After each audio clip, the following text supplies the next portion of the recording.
To our great team at the U.S. Embassy for everything that you guys do for our country. In the United States, we're proud of the deep connection between our nations, between India and the United States. Prime Minister Modi, as most of you probably know, was one of the first visitors welcomed into the Oval Office during President Trump's second term. And like President Trump, the Prime Minister inspires remarkable loyalty because of the strength of his belief in his people and in his country. Now, we're so grateful for Prime Minister Modi's hospitality as well as the reception that he and everyone else in this country have given us on this first trip for me to India. This is my first time visiting the birthplace of my wife's parents, and she's, of course, in the front row there. There you are, Ayush.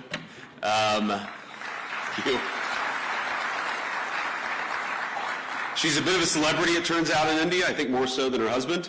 But I haven't been here long, but already I've been fortunate enough to visit the Akshardham Temple. Did I pronounce that right, honey?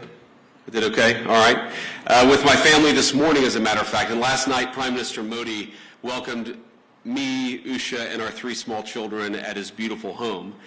I've been amazed by the ancient beauty of the architecture of India, by the richness of India's history and traditions, but also by India's laser-like focus on the future. And those things, I think this appreciation for history and tradition and this focus on the future is very much something that I think animates this country in 2025.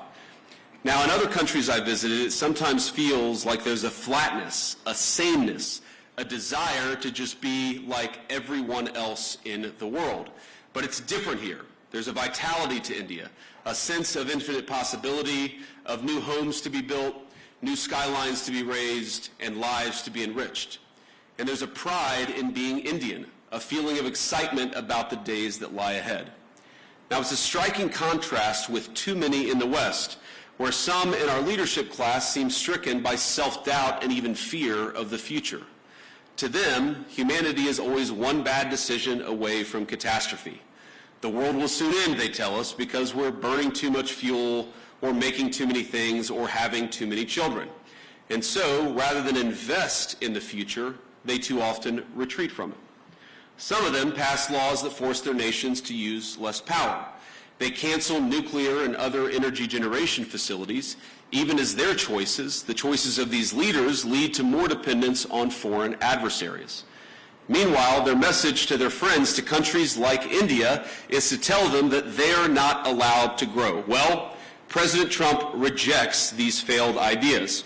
He wants America to grow, he wants India to grow, and he wants to build the future with our partners all over the globe.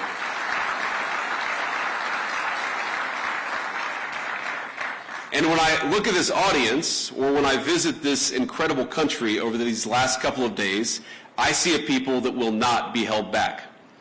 Now, the most profound responsibility, I believe, that all of us have is not to ourselves, but to the next generation, to make sure we leave them with a better society than the one that our parents and our grandparents gave us.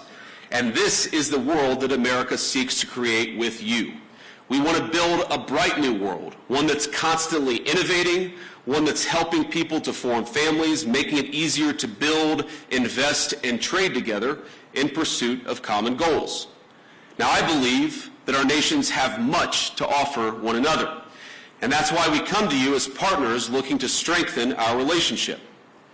Now, we're not here to preach that you do things any one particular way.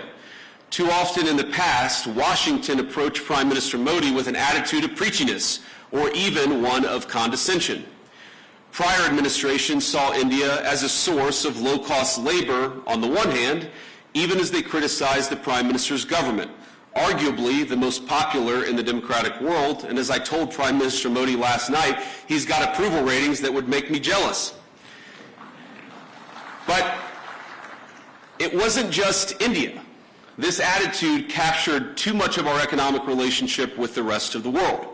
So we shipped countless jobs overseas, and with them our capacity to make things, from furniture, appliances, and even weapons of war. We traded hard power for soft power, because with economic integration, we were told, would also come peace through sameness.